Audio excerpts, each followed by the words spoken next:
As we've just seen, earthquakes can destroy property and lives on all of the world's continents, and often developing countries are the least prepared and the hardest hit.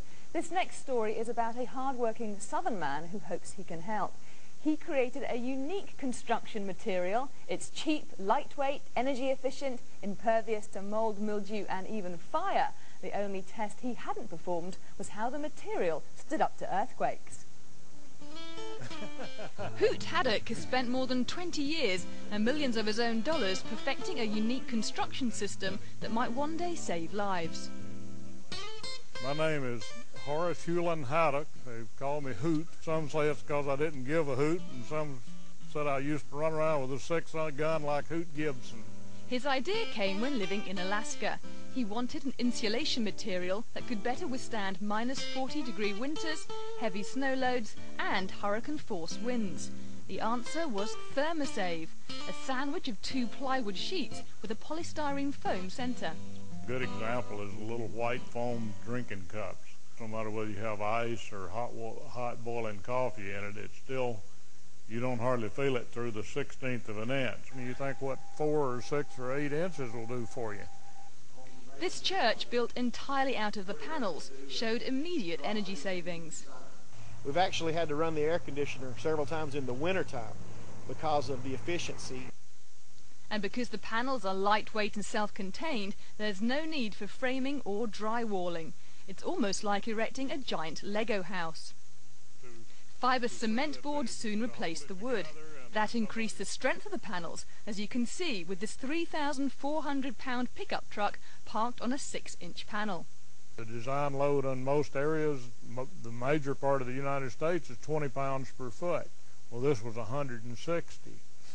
And then your wind load is 80 miles an hour. Well, that was a 200 miles an hour. Hoot's panels were so good, they caught the attention of the Federation of American Scientists. The FAS had sent a challenge out to the scientific community to devise a house that met the needs of people in developing countries.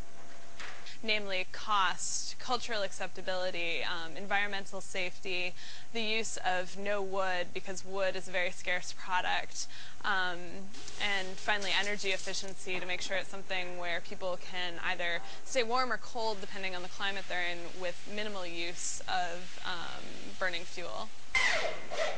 That put Hoot's panels in the lead, except for one thing. How would they stand up to an earthquake? We saw last year in Bam, Iran, over 40,000 people were killed because they were living in the type of structures that have been built since ancient times.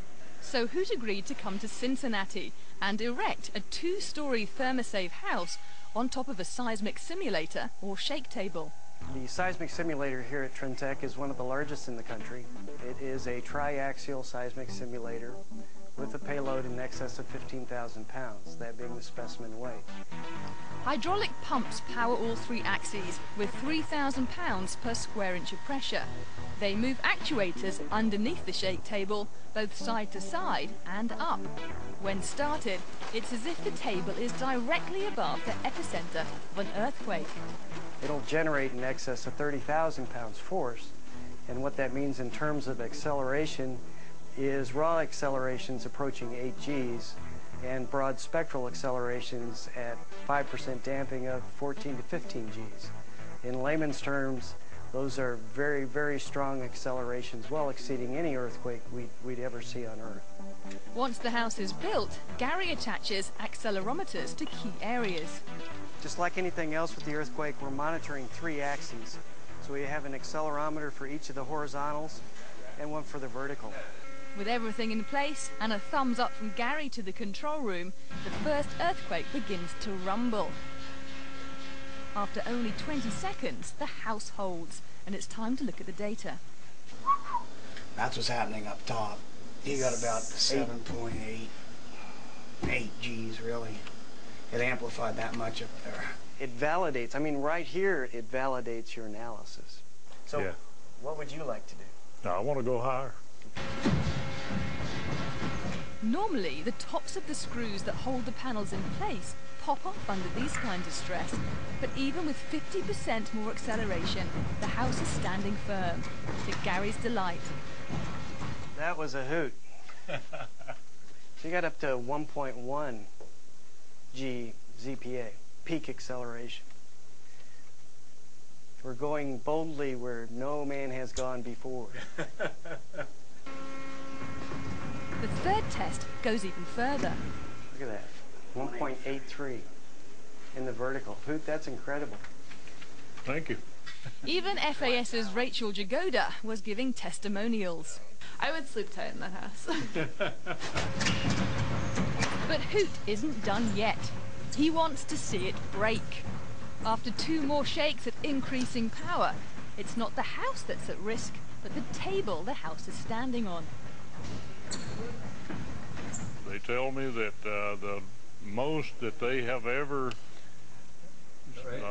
witnessed on G-forces on a building was a 4, and we went past a 7, and we didn't break the building, we broke their machine.